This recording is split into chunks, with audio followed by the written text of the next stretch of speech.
নমস্কার, তোমাদের সবাইকে আমাদের ইউটিউব চ্যানেল হিস্ট্রি কর্নারে স্বাগত। আজকে আমাদের আলোচনার বিষয়বস্তু হলো the advent of European powers in India, বা বলা যেতে পারে ইউরোপীয় শক্তিগুলির ভারতে আগমন। কি মনে হচ্ছে ব্যাস এতটুকু? না, একেবারেই নয়। আজকে আমরা আমাদের আলোচনার মধ্যে দিয়ে বিশ্লেষণ করব যে কি করে এই ইউরোপীয়রা বাণিজ্যের আড়ালে থাকা তাদের সাম্রাজ্যবাদী আকাঙ্ক্ষা চরিতার্থ করতে উদ্যত হয়েছিল ভারতবর্ষে এসে। ঠিক আছে, চলো আর খুব বেশি দেরি না করে আমরা আমাদের আলোচনার মূল বিষয়বস্তুর দিকে এগিয়ে যাই। আজকে আমরা প্রথমে একটু ভাবার চেষ্টা করব যে এই যে আমরা ইউরোপীয়দের আসার কথা পড়ছি, এই যে আমরা চিন্তা করছি তাদের আগমনকে নিয়ে, তো তারা কেন ভাবলো, কেন তারা চিন্তা করলো যে তাদের ভারতবর্ষে আসতে হবে? আজকে আমরা তো চিন্তা করি না হট করে কোনো কারণ ছাড়া কোনো কিছু করার। স্বাভাবিকভাবে যে কোনো মানুষ চিন্তা করে না কোনো কারণ ছাড়া কোনো কিছু করার। প্রত্যেকেই যা করে তার পেছনে কোনো না কোনো কারণ বিদ্যমান থাকে। তো এই যে ইউরোপীয়রা একটা সম্পূর্ণ নতুন পথ কোনো দেশে পৌঁছানোর জন্য আবিষ্কারের চেষ্টা করলো, তো তারা কেন করলো? স্বাভাবিকভাবে আমাদের তো মাথায় আসা উচিত, আমাদের মনে প্রশ্ন আসা খুবই অবশ্যম্ভাবী একটা বিষয়। এই কেনর উত্তরই প্রথমে আমরা খোঁজার চেষ্টা করব। আচ্ছা দেখো, তোমরা কিন্তু মশলার কথা সবাই কম বেশি জানো যে ভারতে মশলা কিন্তু খুব বিখ্যাত। এই মশলা সেই যুগ যুগ ধরে ভারত বিভিন্ন দেশে রপ্তানি করে আসছে এবং ভারতের মশলার গুণমান কিন্তু অনেক উৎকর্ষ। তো আমাদের আজকের আলোচনার সূত্রপাত হবে এই মশলাকে দিয়ে। চলো এবার একটু মশলাকে নিয়ে বিশ্লেষণ করা যাক। তো ইউরোপে 1500 শতকের ইতিহাস আলোচনা প্রসঙ্গে আমরা দেখব যে এই টাইম পিরিয়ডে ইউরোপীয়দের খাদ্য তালিকায় অন্যতম প্রধান হিসাবে উঠে এসেছিল পশুর মাংস। এবার তোমরা ভাবতেই পারো যে পশুর মাংস ছিল, সেটা একটা শীতপ্রবণ জায়গা, এতে তো অসুবিধার কিছু নেই। না, অসুবিধার কিছু নেই, আবার আছেও। তোমাদের মনে হয়তো প্রশ্ন আসছে যে কেন আছে। হ্যাঁ, তোমাদের প্রশ্নের উত্তরটাই দেওয়ার চেষ্টা করছি। এই কারণে অসুবিধা হয়েছিল যে শীতকালে এই পশুর মাংস বা এই পশু তারা সহজলভ্যভাবে পেত না। তো স্বাভাবিকভাবেই তাদের খাদ্যে টান পড়তো। তো এই টান যাতে না পড়ে এবং শীতকালেও তারা যথেচ্ছ পরিমাণে সুলভভাবে এই পশুর মাংস পেতে পারে, তার জন্য তারা কি করত, এই পশুর মাংসকে সংরক্ষণ করত। এবার মাথায় আসছে যে কি করে সংরক্ষণ করত। খুবই আমাদের একটা চেনা পদ্ধতি যে নুন দিয়ে কোনো মাংসকে দীর্ঘদিন জন্য সংরক্ষণ করা যায়। তো তারাও সেই পদ্ধতি অবলম্বন করত, কিন্তু সমস্যা ছিল এইখানে। নুন দিয়ে দীর্ঘদিন সংরক্ষণে থাকার ফলে এই মাংসের যে অ্যাকচুয়াল টেস্ট, মানে আমরা জানি যে কোনো তরকারিতে যদি প্রপার স্বাদ আনতে হয় তাহলে তেল, নুন, ঝাল, মশলা সব কিছুর একটা প্রপার ব্যালেন্স দরকার। আর এখানে তো দীর্ঘদিন সংরক্ষণ করে রাখা এমন একটি মাংস যাতে প্রচুর নুন দিয়ে সংরক্ষণ করা হয়েছে, তো সেটাকে যাতে রান্নায় ভালোভাবে টেস্ট আনা যায়, তো সেই কারণে প্রয়োজন ছিল প্রাচ্যের মশলা, বা সোজা কথায় বলতে গেলে ভারতবর্ষের মশলা। এবার এই মশলার জন্য তো তারা ভারতের ওপর নির্ভরশীল ছিল, এটা আমরা বুঝতে পারলাম। কিন্তু এখানেই হলো সমস্যা। 1453 খ্রিস্টাব্দ নাগাদ অটোমান তুর্কিদের হাতে কনস্টান্টিনোপলের পতন ঘটল এবং এর ফলে কি হলো, এর ফলে যে স্থলপথ দিয়ে যাতায়াতের যে রাস্তা সেটা কিন্তু বন্ধ হয়ে গেল ইউরোপীয়দের জন্য। মানে সোজা কথায় তাদের ভারতবর্ষে আসার পথ বন্ধ হয়ে গেল। কিন্তু তাদের তো মশলা প্রয়োজন, কারণ সেটা তাদের খাদ্য তালিকার এক প্রকার অংশ হয়ে দাঁড়িয়েছে। তো এইখান থেকেই তারা তাগিদ অনুভব করলো নতুন একটা সমুদ্র পথ আবিষ্কার করার, যার মাধ্যমে তারা খুব সহজে প্রাচ্যে বা ভারতবর্ষে যেটাই ভাবো সেখানে পৌঁছাতে পারবে। এবার সকলে মনোযোগ দিয়ে একটু স্ক্রিনের দিকে দেখো। এখানে আমি যেই জায়গাটা মার্ক করেছি, এখানে কি লেখা আছে? Treaty of Tordesillas. এবার এক্ষেত্রে তোমাদের মাথায় আসবে, হচ্ছিল তো বাণিজ্যের কথা, সমুদ্রপথ আবিষ্কারের কথা, মশলার কথা, তাহলে হঠাৎ করে এখানে একটা চুক্তির গুরুত্ব কী? হ্যাঁ, অনেক গুরুত্ব আছে, সেই ব্যাপারেই আমরা এখন একটু আলোচনা করে নিই। এই যে টর্ডেসিলাসের চুক্তি, এইটা হচ্ছে প্রাচ্যের সমুদ্রপথ খোঁজার ক্ষেত্রে এই খোঁজকে একটা অন্য মাত্রা দেয় বলা যায়। তোমাদের মাথায় আসবে কেন এই চুক্তিটার মধ্যে দিয়ে এমন কি হলো যেটা এই খোঁজকে একটা নতুন মাত্রাই দিয়ে দিল? তো হ্যাঁ, সেইখানেই আসছি। এর মাধ্যমে কি হয়, স্পেন ও পর্তুগাল পৃথিবীকে নিজেদের মধ্যে ভাগ করে নেয় বলা যায়। ব্যাস, এই লাইনটা শুনেই তো সবাই অবাক হয়ে গেলে যে এটা আবার কি ধরনের কথা, পৃথিবীকে ভাগ করে নেয়? পৃথিবীকে ভাগ করে নেওয়া এত সহজ? না না, একেবারেই নয়। পৃথিবীকে সরাসরি ওরমভাবে তো ভাগ করা যায় না, সেটা আমরা সবাই জানি। হ্যাঁ, যেটা করা যায় সেটা হচ্ছে একটা সীমারেখা টানা, কাল্পনিক সীমারেখা। যেমন আমাদের এখন বর্তমানে বিভিন্ন দেশের মধ্যে রয়েছে, যেটার মধ্যে দিয়ে আমরা বুঝতে পারি যে এটা বাংলাদেশ, এটা ইন্ডিয়া, বা ওটা চীন। এই প্রত্যেকটা দেশের একটা নিজস্ব সীমারেখা রয়েছে বা বর্ডার রয়েছে।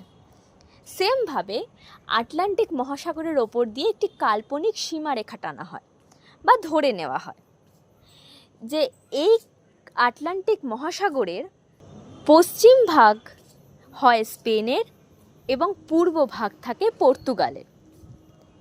এবার মাথায় আসবে সীমারেখাটা কিসের জন্য, এটার হেতু কি? এটার হেতু এটাই, এই যে দুটো দেশ, এই দুটো দিকে তাদের সমুদ্রপথ খোঁজার যাত্রার আইনি বৈধতা পায়। মানে বুঝতেই পারছ, এই সমুদ্রপথ আবিষ্কার, এই যে প্রাচ্যের পথের সন্ধান, এটা তখন ইউরোপীয় রাজনীতিতে কতটা গুরুত্ব পেয়েছিল যে এটাকে নিয়ে একটা চুক্তি সেটাও সম্পাদিত হচ্ছে। এতটুকু আশা করি বোঝা গেছে। এবার আমরা ওভারঅল একটু দেখব যে এই যে ইউরোপীয় শক্তিগুলো ভারতে আসতে চাইছিল, শুধু কি এই বিচ্ছিন্ন একটা কারণে, নাকি এর পেছনে আরও বড় কোনো কারণ ছিল তাদের?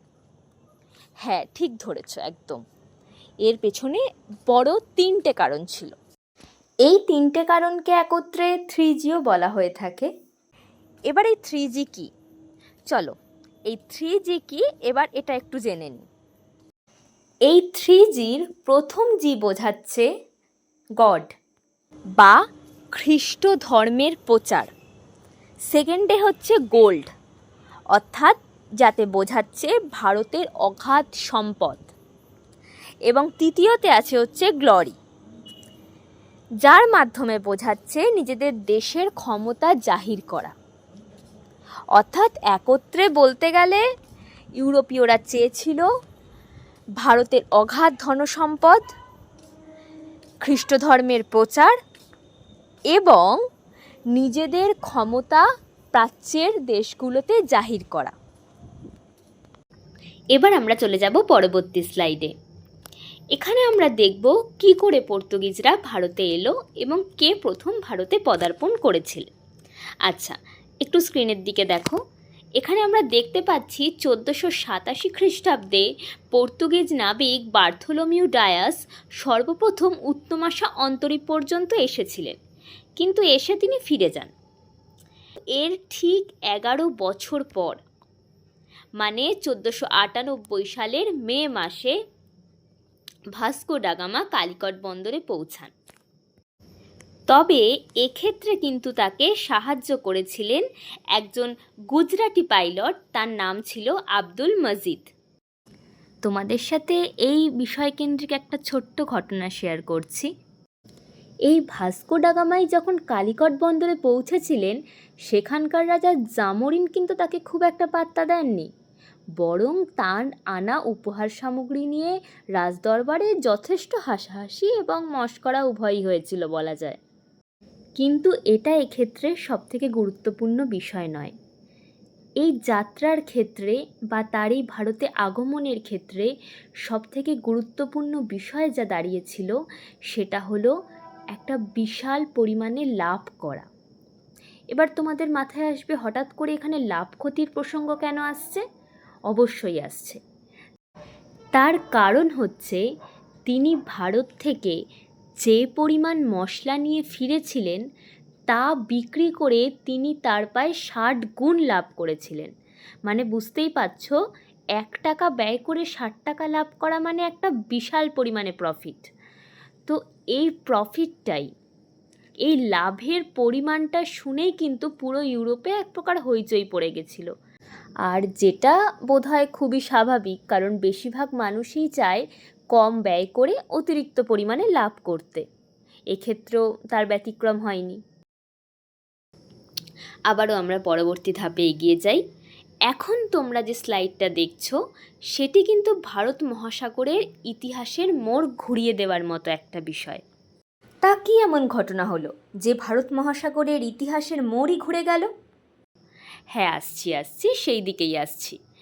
দেখো, এতদিন এশিয়ার বাণিজ্যের ক্ষেত্রে নিয়ম ছিল ওপেন সি সিস্টেম বা উন্মুক্ত সমুদ্র ব্যবস্থা।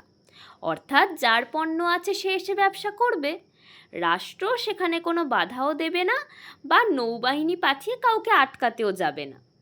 কিন্তু এখানেই হলো পরিবর্তন। পর্তুগিজরা ভারতে ব্যবসা তো করতে এলো, কিন্তু সাথে নিয়ে এলো একটা মিলিটারাইজড মনোপলির ধারণা। অর্থাৎ সহজ কথায় বন্দুক আর জাহাজের জোরে ব্যবসা। এবার তোমাদের মাথায় আসছে এটা আবার কীরকম বিষয়, এটাকে নিয়ে কি ঘটনা ঘটলো আবার? হ্যাঁ, সেই দিকেই এগোবো আমরা। এক্ষেত্রে জানা যায় কালিকটের রাজা জামোরিন যখন বললেন যে তার বন্দর সবার জন্য খোলা, তখন কিন্তু ভাস্কো ডা গামা তা মানতে রাজি ছিলেন না। তো তিনি কি করলেন? তিনি সরাসরি বন্দরে নৌ হামলা আর বোমাবর্ষণ শুরু করে দিলেন। এবার আমরা বুঝতেই পাচ্ছি বাকিদের কাছে এটা একটা কত বড় থ্রেড হয়ে উঠে এলো। মানে ভারতে বাণিজ্য করতে হলে পর্তুগিজদের নিয়মে করতে হবে, এটাই কিন্তু সকলকে তারা এক প্রকার বুঝিয়ে দিতে চেয়েছিলেন। এবার প্রশ্ন হলো, এই যে বন্দুক দিয়ে ব্যবসার একটা দর্শন, এটাকে বাস্তব রূপ দিল কারা? পর্তুগিজ সাম্রাজ্যের এই স্বপ্নকে এক প্রকার ইটের ওপর ইট গেঁথে গড়ে তুলেছিলেন যারা, সেই দুজন কিন্তু ছিলেন অসাধারণ কঠোর দুজন ভাইসরয়। চলুন পরবর্তী স্লাইডে তাদের সঙ্গে পরিচয় করে নিই। এবার এই স্লাইডের দিকে একটু মনোযোগ দিয়ে দেখো। এই স্লাইডে আমরা কি দেখতে পাচ্ছি? আমরা দেখতে পাচ্ছি পর্তুগিজ শক্তির দুই স্তম্ভকে। এর মধ্যে প্রথমজন হলেন ফ্রান্সিসকো দে আলমিডা।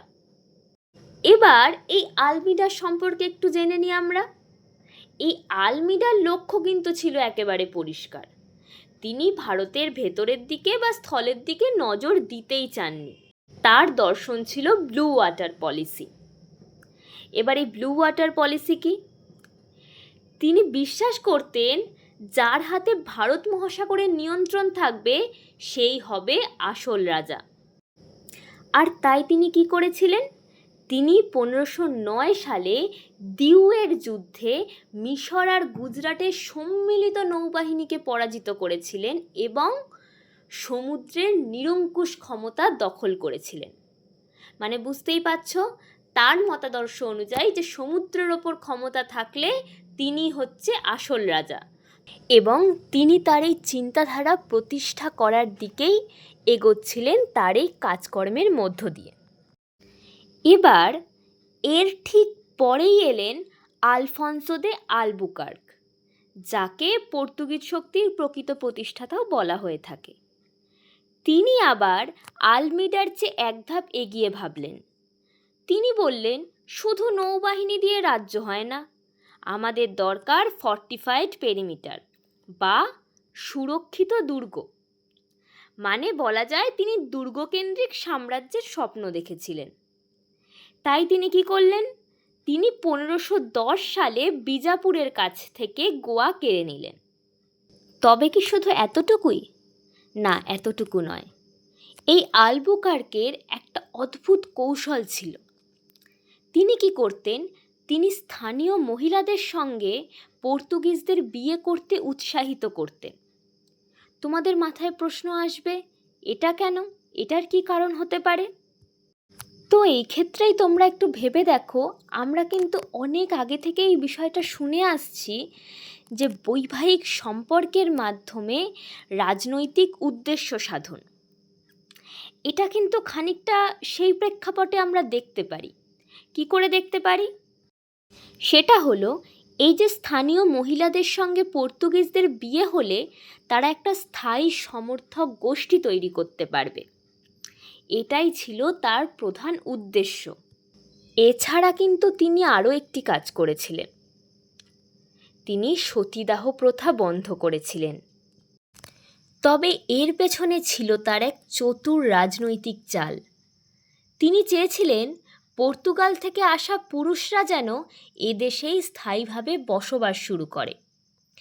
কিন্তু পর্তুগাল থেকে তো আর মহিলারা আসতো না। তাই তিনি দেখলেন সতীদাহ প্রথা বন্ধ করলে অনেক অল্প বয়সী হিন্দু বিধবা মহিলাদের প্রাণ বেঁচে যাবে। আলবুকার্ক তখন পর্তুগিজ পুরুষদের উৎসাহিত করলেন এই বিধবা মহিলাদের বিয়ে করতে। এর ফলে কি হলো? এর ফলে গোয়াতে একটি নতুন পর্তুগিজ ভক্ত সমাজ তৈরি হলো এবং খ্রিস্ট ধর্মের বিস্তারও সহজ হলো। অর্থাৎ আমরা বলতে পারি এই সংস্কারটি যত না ছিল দয়া থেকে, তার থেকে বেশি কিন্তু ছিল নিজেদের ক্ষমতা পোক্ত করার জন্য। কি তাহলে দেখলে তো আলমিডা আর আলবুকার্ক কিভাবে পর্তুগিজ শক্তির ভিত তৈরি করলেন?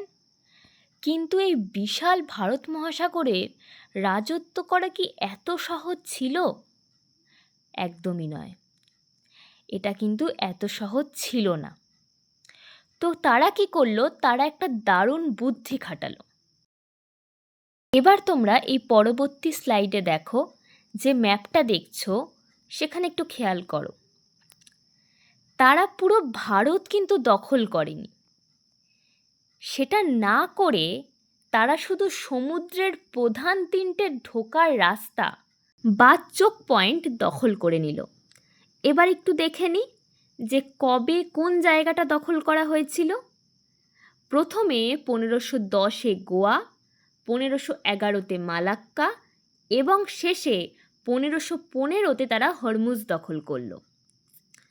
অর্থাৎ এর থেকে আমরা কি বুঝতে পারছি বলো তো? এর থেকে আমরা এটাই বুঝতে পারছি যে সমুদ্রের চাবি এখন পর্তুগিজদের হাতে। তাহলে এতক্ষণ আমরা দেখলাম যে পর্তুগিজরা সমুদ্রের গুরুত্বপূর্ণ প্রবেশদ্বারগুলি দখল করে নিয়েছিল। কিন্তু এখানে একটা প্রশ্ন আছে, দখল করেই কি তারা শান্ত ছিল?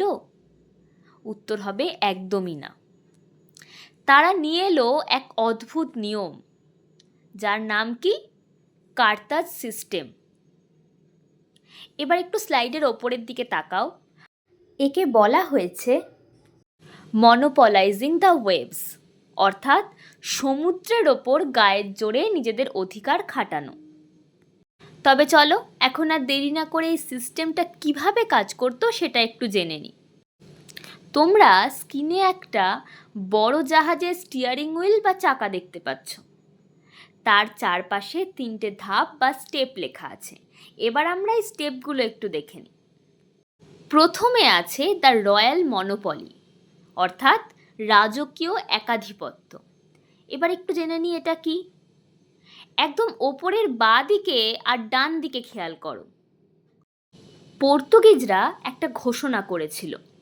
সেখানে কি ছিল? তারা বলেছিল যে মশলা, রঞ্জক পদার্থ, তামা, রূপো, এমনকি যুদ্ধাস্ত্রের ব্যবসার ওপর শুধু তাদেরই অধিকার থাকবে। এগুলো পর্তুগিজ রাজপরিবারের সম্পত্তি বলে তারা মনে করত। অন্য কেউ চাইলেই এই জিনিসগুলি নিয়ে ব্যবসা করতে পারবে না। অর্থাৎ বুঝতে পারছো তারা কি করে ব্যবসার ওপর একাধিপত্য কায়েম করতে চেয়েছিল। এবার আসি দ্বিতীয় স্টেপে, সেটা হচ্ছে দ্য পারমিট বা কার্টাজ।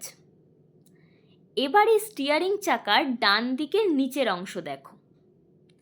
পর্তুগিজরা বলল, তোমরা যদি ভারত মহাসাগর দিয়ে জাহাজ চালাতে চাও তবে তোমাদের আমাদের কাছ থেকে একটা পাস বা পারমিট কিনতে হবে। এই পাস বা পারমিটটির নামই হলো কার্তাজ। কোনো জাহাজ যদি ধরো মালাক্কা বা পূর্ব আফ্রিকায় যেতে চাইতো তাদের কিন্তু বাধ্যতামূলকভাবে গোয়া হয়ে যেতে হতো এবং সেখানে তাদের ট্যাক্স বা টোল দিতে হতো।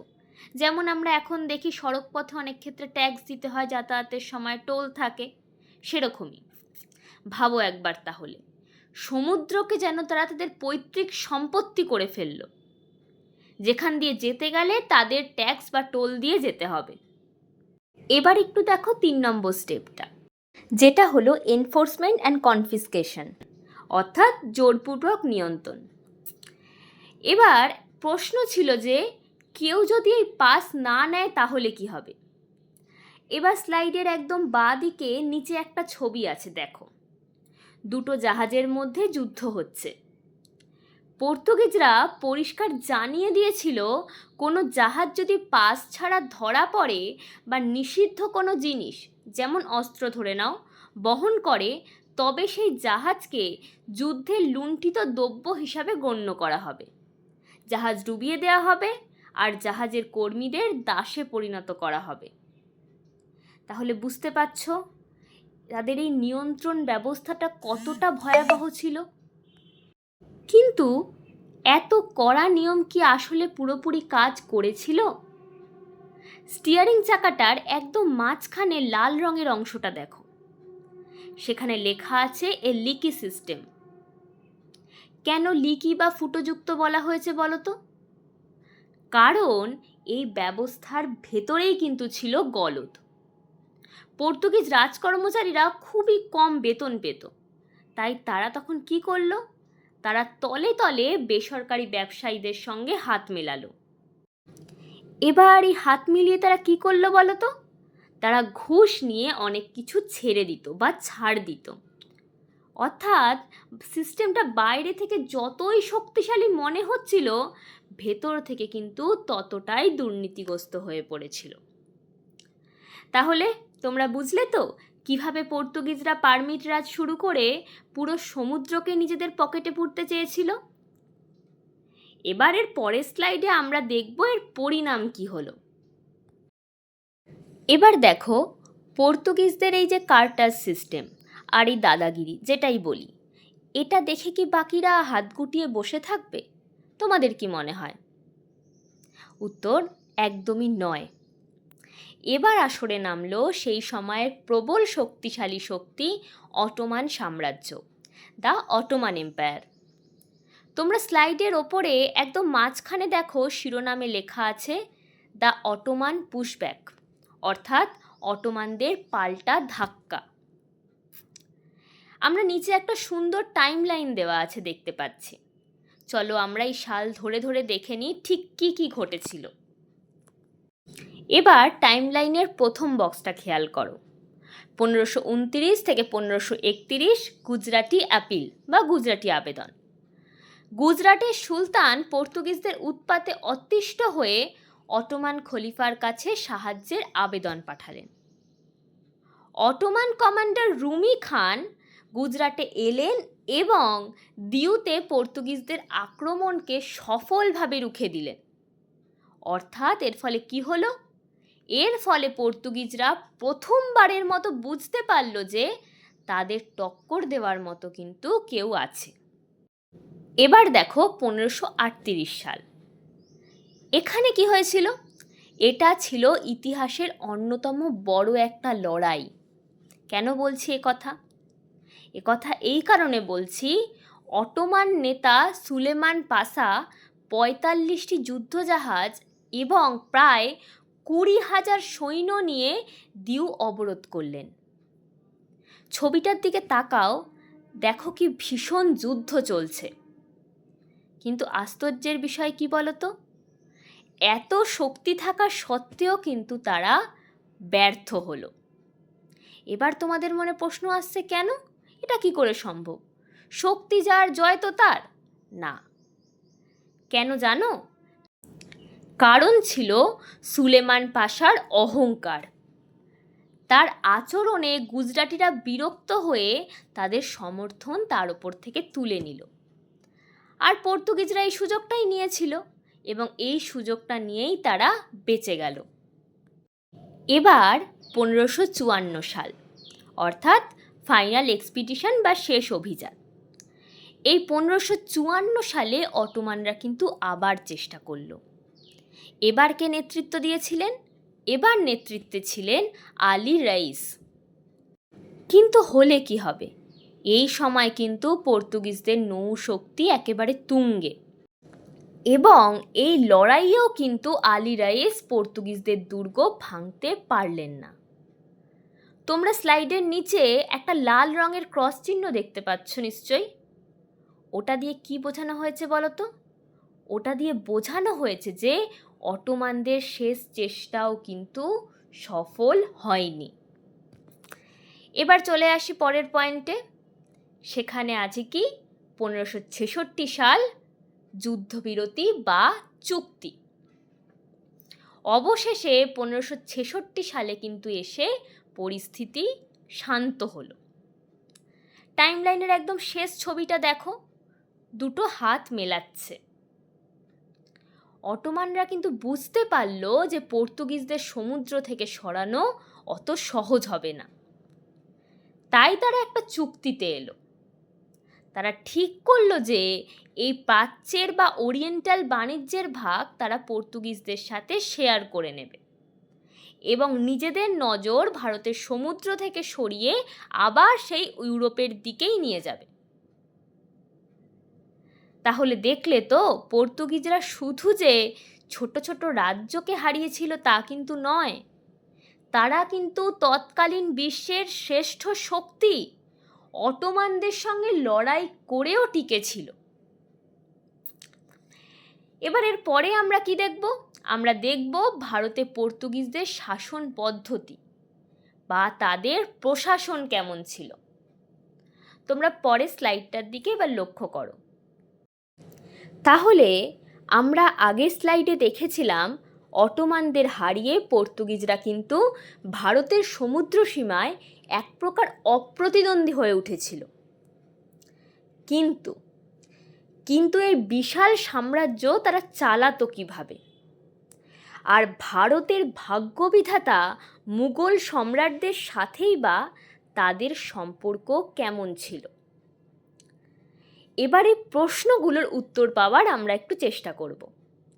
স্লাইডের একদম ওপরের দিকে দেখো, শিরোনামটা দেখলেই তোমরা খানিকটা বুঝতে পারবে, the cross and the crown, অর্থাৎ একদিকে ছিল ধর্মের ক্রুশ আর অন্যদিকে ছিল রাজমুকুট বা ক্ষমতা। চলো প্রথমে বাঁ দিকের চারটা একটু দেখে নিই। সেখানে তাদের শাসন ব্যবস্থার কাঠামোটা কিন্তু দেওয়া আছে। স্লাইডের একদম ওপরের বক্সে দেখো, ভাইসরয়। তিনি ছিলেন পর্তুগিজ ভারতের প্রধান, যার শাসনকালের মেয়াদ কত ছিল? সাধারণত 3 বছর। তার ঠিক নিচেই ছিলেন কে? ভেন্ডর দা ফ্রাজেন্ডা, যারা কিন্তু মূলত রাজস্ব এবং নৌবহরের দেখাশোনা করতেন। এরপর কে ছিলেন? এরপর ছিলেন ক্যাপ্টেন্স অফ ফর্ট্রেসেস, অর্থাৎ দুর্গের ক্যাপ্টেনরা। এবং একদম তৃণমূল স্তরে কাজ করত ফ্যাক্টরস। এই ফ্যাক্টরসরাই কিন্তু মূলত ব্যবসার আদান প্রদানের দিকটা সামলাতো। কিন্তু এখানে একটা কিন্তু আছে, এই শাসনেরও কিন্তু একটা অন্ধকার দিক ছিল। নিচে নীল রঙের একটা বক্স খেয়াল করতে পারছো, যেখানে লেখা আছে দ্য ইনকুইজিশন। গোয়াতে পর্তুগিজরা যখন ইনকুইজিশন শুরু করলো, তখন প্রথম দিকের সহনশীলতা কিন্তু বদলে গিয়েছিল চরম অত্যাচারে। হিন্দু এবং মুসলিমদের ওপর ধর্মীয় নিপীড়ন চালানো হতো, যা কিন্তু পর্তুগিজ শাসনের একটা কলঙ্কিত অধ্যায় বলা যায়। এবার তোমরা একটু স্লাইডের ডান দিকে নজর দাও। এখানে আমরা কিন্তু একটা দারুণ রিলেশনশিপ থার্মোমিটার দেখতে পাচ্ছি, বা সম্পর্কের থার্মোমিটার যেটাই বলি। চলো এবার দেখি মুঘলদের সঙ্গে তাদের সম্পর্কের তাপমাত্রা কীরকম ছিল। প্রথমেই আমরা দেখব আকবরের সময়কাল হচ্ছে 1580 থেকে 1595। এই থার্মোমিটারটার একদম নিচের দিকে দেখো, নীল রঙের একটা লেখা আছে নিউট্রাল। এখানটা দেখো, সম্রাট আকবর কিন্তু ছিলেন প্রচণ্ড জ্ঞান পিপাসু। তিনি ফতেরপুর সিক্রিতে জেসুইট ধর্মগুরুদের আমন্ত্রণ জানিয়েছিলেন। এর ফলে পর্তুগিজরা তো ভেবে নিয়েছিল হয়তো আকবর খ্রিস্টান ধর্ম গ্রহণ করবেন, কিন্তু আসলে কিন্তু আকবরের আগ্রহ ছিল কেবল ধর্মতত্ত্ব আলোচনা নিয়ে। এবার একটু জানবো জাহাঙ্গীরের সময়টা, মানে ওই 1606 খ্রিস্টাব্দ। এখানে কি, এবার থার্মোমিটারের ওই লাল রঙের দিকে তাকাও, যেখানে লেখা আছে ওয়ার্ম, অর্থাৎ উষ্ণ সম্পর্ক। জাহাঙ্গীরের সময় পর্তুগিজরা লাহোরে কিন্তু চমৎকার গির্জা তৈরি করার অনুমতি পেয়েছিল। জেসুইটদের জন্য সুযোগ সুবিধাও বেড়ে যাওয়ায় পর্তুগিজদের আশা কিন্তু আবার তুঙ্গে উঠে গেল। কিন্তু ইতিহাস বলছে এই উষ্ণতাও কিন্তু বেশি দিন স্থায়ী হয়নি। পরবর্তীকালে বিভিন্ন রাজনৈতিক কারণে কিন্তু মুঘলদের সঙ্গে তাদের আবার একটা দূরত্ব তৈরি হয়। তাহলে বুঝতেই পারছো আশা করি যে পর্তুগিজরা কিন্তু শুধু তরোয়াল দিয়ে নয়, ধর্ম আর কূটনীতি দিয়েও কিন্তু ভারতে নিজেদের আধিপত্যটা টিকিয়ে রাখতে চেয়েছিল। এবারের পরের স্লাইডেই আমরা দেখব তাদের এই আধিপত্যে কিভাবে ভাটা পড়ল। এবার দেখো, মুঘলদের সঙ্গে তাদের সম্পর্ক তো আমরা একটা থার্মোমিটারের মাধ্যমে দেখলাম, কিন্তু এই সম্পর্ক কি সারা জীবন মিষ্টি ছিল? উত্তর কিন্তু একদমই নয়। স্লাইডের ওপরে দেখো, শিরোনামে লেখা আছে দ্য টার্নিং টাইড, অর্থাৎ জোয়ার এবার উল্টো দিকে বইতে শুরু করলো। কেন কি জানো? কারণটা ছিল পর্তুগিজদের মাত্রাতিরিক্ত অহংকার বা অ্যারোগেন্স। আর আমরা তো জানি, ছোটবেলা থেকে শুনে আসছি, অহংকার কিন্তু পতনের মূল। এবার তোমরা স্ক্রিনে একটা গ্রাফ দেখতে পাচ্ছ তো, দেখো 1608 সাল থেকে 1632 সাল পর্যন্ত পর্তুগিজদের কূটনৈতিক অবস্থা কি করে একেবারে উপর থেকে নিচের দিকে পাতালে নেমে চলে যাচ্ছে। এবার এই পতনের কারণগুলো আমরা একটু ছোট ছোট করে জেনে নেব। প্রথমেই দেখছি ইংরেজদের প্রবেশ, সেটা কত? 1608 সালে, একদম গ্রাফের প্রথম পয়েন্ট। এই 1608 সালে সুরাটে পা রাখলেন ইংরেজ ক্যাপ্টেন উইলিয়াম হকিংস, এবং তিনি এসেই কি করলেন বলো তো? এসেই তুর্কি ভাষায় কথা বলে জাহাঙ্গীরকে একেবারে মুগ্ধ করে দিলেন। কিন্তু পর্তুগিজরা কিন্তু আপ্রাণ চেষ্টা করেছিল যাতে ইংরেজরা মুঘলদের সাথে কোনো বন্ধুত্ব না করতে পারে, কিন্তু হকিংস সেই বাধা কাটিয়ে উঠলেন। পর্তুগিজদের একক আধিপত্যে প্রথম ধাক্কাটা কিন্তু এইভাবেই লাগলো। এবার হচ্ছে দ্বিতীয়, 1613 সালের পয়েন্টটা দেখো, যেখানে একটা খুলির চিহ্ন দেয়া আছে। পর্তুগিজরা এবার বড় ভুল একটা করে বসলো। কি করলো বলো তো? তারা মুঘলদের জাহাজ লুট করতে শুরু করলো, মুসলিমদের বন্দি করলো। সম্রাট জাহাঙ্গীর কিন্তু খুব স্বাভাবিকভাবে এতে প্রচণ্ড রেগে গেলেন। যে পর্তুগিজদের তিনি খাতির করতেন, তারাই কিন্তু এখন তার চোখের কাঁটা হয়ে উঠল। এবার গ্রাফের একদম শেষ মাথাটা দেখো, 1632 সাল। এখানে একটা অরেঞ্জ বক্স করা আছে, দেখতে পাচ্ছ? এবার এই সম্পর্ক খারাপ হওয়ার নেপথ্যে কিন্তু ছিল নানা কারণ। তাদের শুরু করা এক বর্বরোচিত নোংরামির নিদর্শন হিসাবে বলা যায়, তারা কিন্তু এই সময় বাংলায় শুরু করেছিল স্লেভ ট্রেড বা দাস প্রথা। এমনকি তারা দুঃসাহসে ভর করে মমতাজ মহলের দুজন দাসীকে তুলে নিয়ে গেল। তাহলে ভাবো একবার, মুঘল সম্রাটের অন্দরমহলে হাত দেওয়ার সাহস কিন্তু তারা করে বসলো। এবার একদম স্লাইডের নিচে কামানের আগুনের ছবিটার দিকে তাকাও। শাহজাহান তো আর চুপ করে বসে থাকলেন না। তিনি এবার কাসিম খানকে নির্দেশ দিলেন, যাও হুগলি থেকে পর্তুগিজদের গুড়িয়ে দাও। টানা 3 মাস ধরে অবরোধ চলল এবং পর্তুগিজরা কিন্তু টিকতে পারল না। 1000 জন পর্তুগিজ মারা গেল এবং 400 জনকে বন্দি করে আগ্রায় নিয়ে আসা হলো। বাংলায় এইভাবে কিন্তু পর্তুগিজদের দাপট চিরতরে শেষ হয়ে গেল। তাহলে তোমরা দেখলে তো, যারা এক সময় সমুদ্রের চাবি হাতে নিয়ে ঘুরতো, তাদের অহংকারই কিভাবে তাদের বাংলায় কোণ ঠাসা করে দিল। এবার এর পরের স্লাইডে আমরা দেখব শেষ পর্যন্ত পর্তুগিজদের ভারত ছাড়ার মূল কারণগুলি কী কী ছিল। দেখো, আগে তো তোমরা দেখলে কিভাবে শাহজাহানের কামানের মুখে পর্তুগিজদের দাপট কিন্তু হুগলিতে একেবারে ফিকে হয়ে গেল। কিন্তু এটা তো ছিল একটা ছোট্ট খণ্ডচিত্র। আসলে পুরো পর্তুগিজ শক্তির ভীতি কিন্তু নড়বড়ে হয়ে গিয়েছিল। স্লাইডের ওপরে দেখো একটা বড় বই খোলা আছে, যার নাম আমি দিয়েছি অ্যানাটমি অফ এ ডেক্লাইন। অর্থাৎ আমরা এখন দেখব তাদের এই পতনের মূল কারণগুলি ঠিক কী কী ছিল। এই বইয়ের 4টে কোণায় 4টে বড় কারণ দেওয়া আছে। চলো এবার পয়েন্ট ধরে ধরে আমরা একটু আলোচনা করে নিই। প্রথম পয়েন্ট, ভূ রাজনৈতিক শত্রু বা জিওপলিটিক্যাল এনিমিস। এই 1 নম্বর পয়েন্টটার দিকে তাকাও। পর্তুগিজরা যখন ভারতে এলো, তখন এখানে কিন্তু ছোট ছোট শক্তির রাজত্ব ছিল। কিন্তু সময়ের সাথে সাথে মুঘল, পারস্য এবং মিশরের মতো শক্তিশালী সাম্রাজ্যের কিন্তু উত্থান ঘটল। আর সবচেয়ে বড় ধাক্কাটা কারা দিয়েছিল জানো? সেটা হলো মারাঠারা। স্লাইডে দেখো লেখা আছে 1739 সালে মারাঠারা পর্তুগিজদের হাত থেকে সলসেট আর বেসিন কিন্তু ছিনিয়ে নিয়েছিল। অর্থাৎ এর দ্বারা কী বোঝা যায়? স্থলপথে তাদের আটকানোর মতো প্রবল শক্তি কিন্তু তৈরি হয়ে গিয়েছিল।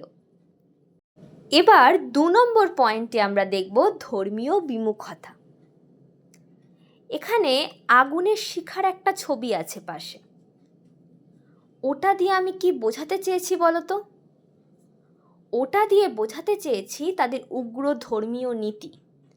এই যে জোর করে ধর্মান্তকরণ, তারপরে ইনকুইজিশনের সেই ভয়ঙ্কর অত্যাচারের কথা তো আমরা আগেই আলোচনা করলাম। এই অসহিষ্ণু আচরণের ফলে কিন্তু স্থানীয় হিন্দু ও মুসলিমরা তাদের চরম শত্রু হয়ে দাঁড়িয়েছিল। আর সাধারণ মানুষের যদি শাসকের প্রতি ঘৃণা থাকে, তাহলে সেই শাসন কিন্তু বেশি দিন টেকে না। পর্তুগিজদের ক্ষেত্রেও কিন্তু তাই হয়েছিল। এবার নিচে বাঁ দিকে 3 নম্বর পয়েন্টটা দেখো। পর্তুগিজদের রাজকর্মচারীরা কিন্তু ছিল চরম দুর্নীতিগ্রস্ত।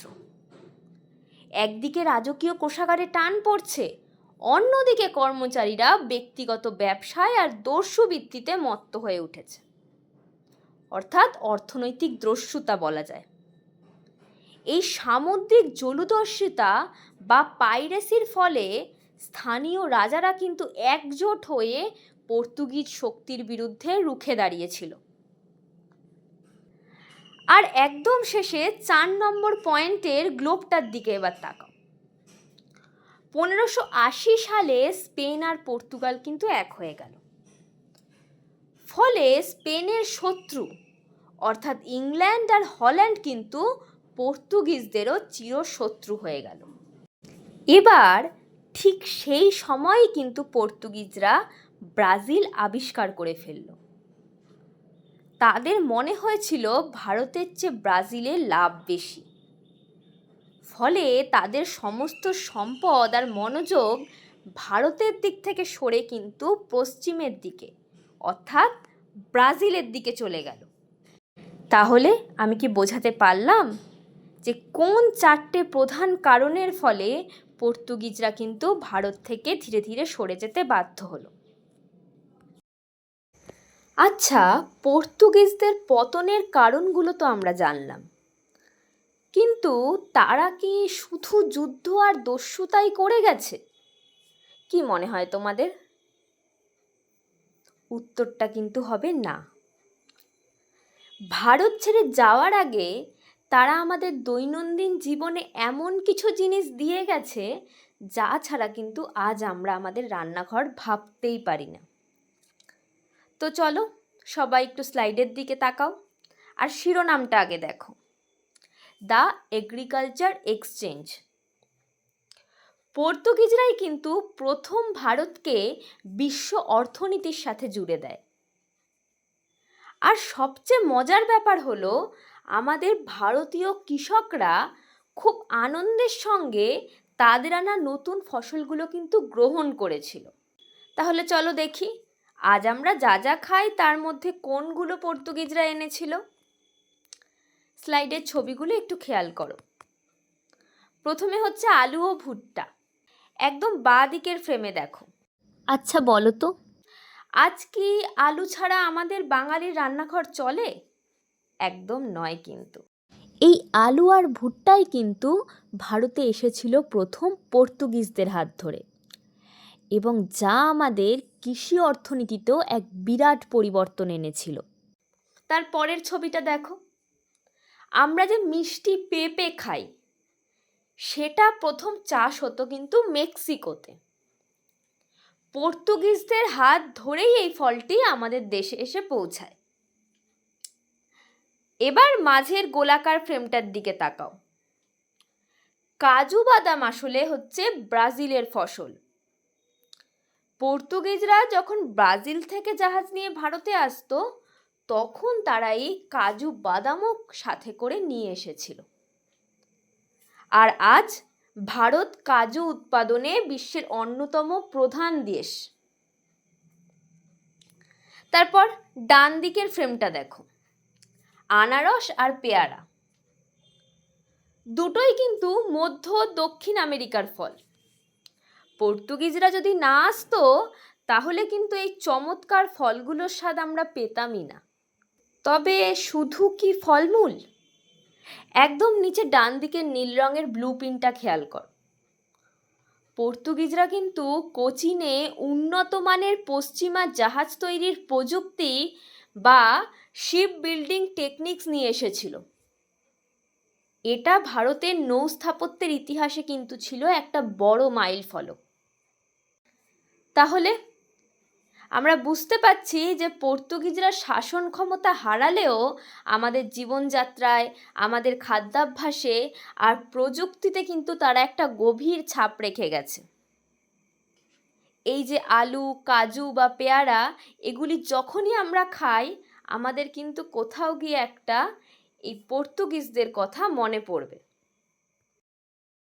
এতক্ষণ তো আমরা পর্তুগিজদের উত্থান পতন, ব্যবসা বাণিজ্য এসব নিয়ে কথা বললাম, কিন্তু পর্তুগিজরা যখন দুর্বল হতে শুরু করলো তখনই ভারতের সমুদ্রপথে কিন্তু আবির্ভাব হলো এক অত্যন্ত চতুর এবং হিসেবি জাতির। তারা কে বলো তো? তারা হলো ওলন্দাজ বা ডাচ। স্লাইডের একদম ওপরে লেখা শিরোনামে দেয়া আছে, enter the Dutch, the commercial syndicate. পর্তুগিজদের থেকে এই ডাচদের ধরন ছিল কিন্তু একেবারে আলাদা। কেন সেটাই এবার আমরা একটু দেখে নেব। চলো বাঁ দিকের প্রথম বক্সটা থেকে দেখে নিই। 1602 সালে নেদারল্যান্ডের ছোট ছোট সব কোম্পানিগুলিকে মিলিয়ে তৈরি হয়েছিল ভিওসি বা ডাচ ইস্ট ইন্ডিয়া কোম্পানি। এটা কিন্তু ছিল বিশ্বের প্রথম জয়েন্ট স্টক কোম্পানি। এবার তোমাদের মাথায় আসছে না যে এদের শক্তি কতটা ছিল। হ্যাঁ, সেটাই বলবো। এদের সরকার এদের ক্ষমতা দিয়েছিল প্রয়োজনে যুদ্ধ করার, চুক্তি করার, এমনকি নিজেদের দুর্গ বা কেল্লা তৈরি করার। অর্থাৎ বুঝতেই পারছ, এরা কিন্তু শুধুমাত্র ব্যবসায়ী ছিল না, ছিল ছোটোখাটো একটা রাষ্ট্রেরই মতো। এবার নিচের বক্সটার দিকে তাকাও। ডাচরা একটা দারুণ কিন্তু চাল চেলেছিল। তারা বুঝতে পেরেছিল ভারতের মশলার চেয়ে সুতি কাপড় বা টেক্সটাইলের কদর বাইরে কিন্তু খুব বেশি। তারা কি করত, তারা ভারত থেকে কাপড়, নীল আর সল্ট পিটার সংগ্রহ করত এবং সেগুলো পাঠিয়ে দিত দূর প্রাচ্যে, আর তার বদলে সেখান থেকে নিয়ে আসতো দামি মশলা। আর এই যে আদান প্রদানের ব্যবসা বা রিডিস্ট্রিবিউটিভ ট্রেড তারা শুরু করলো, এটাতেই তারা পর্তুগিজদের থেকে কিন্তু অনেক বেশি মুনাফা অর্জন করতে শুরু করলো। এবার ডান দিকের ম্যাপটাতে একটু নজর দাও। দেখো, ভারতের পূর্ব আর পশ্চিমে দুই উপকূলেই তারা কিন্তু নিজেদের জাল বিছিয়ে ফেলেছিল। এবার এখানে একটু মনোযোগ দিয়ে দেখো, 1605 সালে মাসলিপট্টনম, 1609 সালে পুলিকট এবং 1616 সালে সুরাট, আর আর আমাদের বাংলার চুঁচুড়ায় তারা কেল্লা বানালো 1653 সাল নাগাদ। এবার ম্যাপের রেখাগুলো দেখে বুঝতে পারছো তো, তারা দক্ষিণ পূর্ব এশিয়ার দ্বীপগুলোর সাথে ভারতের একটা সরাসরি বাণিজ্যের সেতু বন্ধন তৈরি করে ফেলেছিল। এই পর্তুগিজরা যখন ধর্মের লড়াই আর গায়ের জোরে ব্যস্ত ছিল, ডাচরা কিন্তু তখন নিঃশব্দে ভারতের বাণিজ্যের নাড়িটা ধরে ফেলেছিল বলা যায়। তাহলে তোমরা বুঝলে তো কিভাবে ডাচেরা একটা ব্যবসায়িক সিন্ডিকেট তৈরি করে ভারতের বাজারে ঢুকে পড়ল। আচ্ছা, এই ডাচরা তো একটা শক্তিশালী ব্যবসায়িক কোম্পানি বা সিন্ডিকেট নিয়ে ভারতে হাজির হলো, কিন্তু তোমাদের মনে কি এই প্রশ্নটা আসছে না যে পর্তুগিজ আর ডাচদের মধ্যে মূল পার্থক্য ঠিক কোথায় ছিল? কেনই বা ডাচরা পর্তুগিজদের হটিয়ে দিতে পারল? তোমরা স্ক্রিনে একটা খোলা বইয়ের ছবি দেখতে পাচ্ছ তো? চলো, এই বইয়ের দুটো পাতা থেকে আমরা এই দুই শক্তির আসল চরিত্রটা বুঝে নিই। স্লাইডের ওপরে শিরোনামটা দেখো, the successor strategy, empire versus commerce. এবার বাঁ দিকের পাতায় দেখো, ভারতে পর্তুগিজরা কিন্তু এসেছিল শুধু ব্যবসা করতে নয়, তারা চেয়েছিল একটা টেরিটোরিয়াল এম্পায়ার বা ভূখণ্ড দখল করে রাজত্ব করতে। বইয়ের পাতায় দেখো, 3টে তলোয়ার আর একটা ক্রুশের ছবি আছে। এর মানে কি বলতো? এর অর্থ তারা ভারতের জমি দখল করে সাম্রাজ্য বানাতে চেয়েছিল। তারা জোর করে ধর্ম পরিবর্তন করে আর ইনকুইজিশনের ওপর খুব বেশি জোর দিয়েছিল। এবার তোমরা ডাচদের পাতাটা দেখো, মানে ডান দিকের পেজটা। এখানে কিন্তু তলোয়ারের বদলে রয়েছে একটি দাড়িপাল্লার ছবি। কেন বলো তো? এর কারণ কি? কারণ ভারতের সাম্রাজ্য বিস্তারে ডাচদের কিন্তু আগ্রহ ছিল শূন্য, মানে কোনো ইন্টারেস্টই ছিল না। তারা জানতো যে রাজত্ব চালাতে গেলে তো অনেক খরচ, তাই তারা কিন্তু তাদের পুরো মনোযোগ দিয়েছিল কেবল বাণিজ্যে। স্লাইডে দেখো লেখা আছে হাই মার্জিন, অর্থাৎ যেখানে বেশি লাভ ডাচরা আছে সেখানে। এই তারাই কিন্তু আবার শেষ পর্যন্ত ভারতের চেয়ে ইন্দোনেশিয়ার মশলা দ্বীপ বা স্পাইস আইল্যান্ডের ওপর বেশি নজর দিল, কারণ তারা ভাবলো ভারতে জমি নিয়ে কামড়াকামড়ি করার চেয়ে মশলার একচেটিয়া ব্যবসা কিন্তু অনেক বেশি লাভজনক। এবারের পরিণতি কি হলো? এখন একটা মজার বিষয় খেয়াল করো, স্লাইডের একদম নিচে যে চিঠির মতো অংশটা আছে সেখানে একটা খুব জরুরি কথা কিন্তু লেখা আছে। ডাচরা যখন ভারত ছেড়ে ইন্দোনেশিয়ার মশলার দিকে মন দিল, তখন কিন্তু ভারতের মাটিতে একটা শূন্যস্থান বা ভ্যাকিউম তৈরি হলো। পর্তুগিজরা তখন অলরেডি দুর্বল, আর ডাচরা ব্যস্ত ইন্দোনেশিয়া নিয়ে। আর ঠিক কিন্তু এই সুযোগটাই কাজে লাগালো কারা জানো? বলতে পারবে? উদীয়মান শক্তি ইংরেজরা। ডাচরা ভারতের ময়দান ছেড়ে দেওয়ায় ইংরেজদের জন্য কিন্তু রাস্তাটা হয়ে গেল একদম পরিষ্কার, যার চূড়ান্ত পরিণতি আমরা পরে দেখব। সেটা হচ্ছে 1759 সালে বিদারার যুদ্ধ বা ব্যাটেল অফ হুগলিতে। তাহলে বুঝতেই পারছো, ডাচদের এই অতি ব্যবসায়িক বুদ্ধি পরোক্ষভাবে কিন্তু ইংরেজদের ভারতে জেকে বসতে সাহায্য করেছিল। তাহলে এতক্ষণ তো আমরা আলাদা আলাদা করে পর্তুগিজ বা ডাচদের কথা শুনলাম, এবং এটাও বুঝলাম যে কোন শূন্যস্থানের সুযোগে ইংরেজরাও কিন্তু ভারতে তাদের আধিপত্য কায়েম করতে সক্ষম হয়েছিল। কিন্তু এই আজকের পর্বটা শেষ করার আগে আমাদের আরও কয়েকটা জিনিস বুঝতে হবে। আমরা দেখব এই ইউরোপীয়দের আগমনে আসলে পুরো বিশ্বের বাণিজ্যের চাকাটা কিভাবে ঘুরতে শুরু করেছিল। তোমরা স্ক্রিনে এই শেষ স্লাইডটি দেখো। এর আমি নাম দিয়েছি synthesis the red run map of global trade. এবার এই স্ক্রিনের মাঝখানে একটা বড় সোনালি রঙের গিয়ার বা যন্ত্রের চাকা দেখতে পাচ্ছ? এটাই কিন্তু হলো বিশ্ব বাণিজ্যের সেই ইঞ্জিন। চলো দেখি তাহলে এই ইঞ্জিনটা ঠিক কিভাবে কাজ করত। প্রথমে বাঁ দিকের ওপরের বক্সটা খেয়াল করো।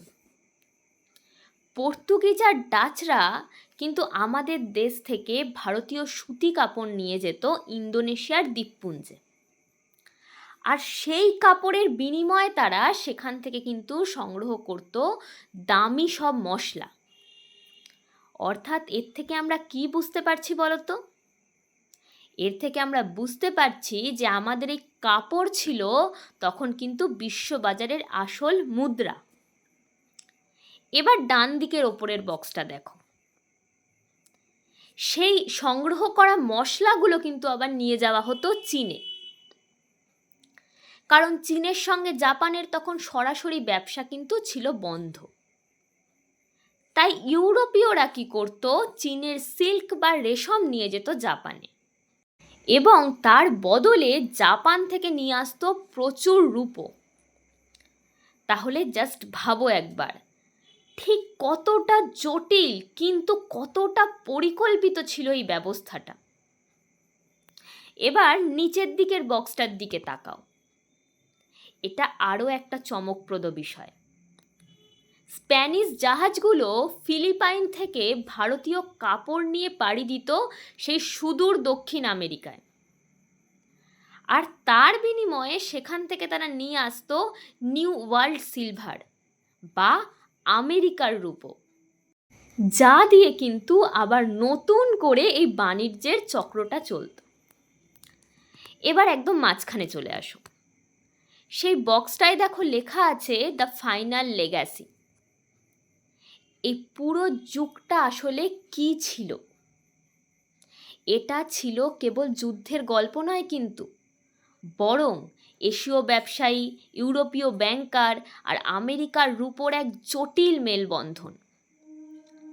পর্তুগিজরা যে একক দাদাগিরি বা মনোপলি শুরু করেছিল, তা শেষ পর্যন্ত কিন্তু একটা বিশাল গ্লোবাল পার্টনারশিপে পরিণত হয়েছিল। তাহলে এবার এক নজরে দেখে নেওয়া যাক আজকের আমাদের আলোচনায় কি কি উঠে এলো। আমরা পর্তুগিজদের দাপট থেকে শুরু করে ডাচদের ব্যবসায়িক বুদ্ধি সবটাই দেখলাম। এছাড়া ভারত মহাসাগর কিভাবে বিশ্ব রাজনীতির কেন্দ্রে চলে এলো, আশা করি তোমরা সেটা বুঝতে পেরেছ। আজকের পর্বটা তবে এখানেই শেষ করছি। এই আলোচনাটা তোমাদের কেমন লাগলো বা কোনো জায়গায় বুঝতে অসুবিধা হলো কিনা সেটা কিন্তু আমাদের কমেন্ট করে অবশ্যই জানিও।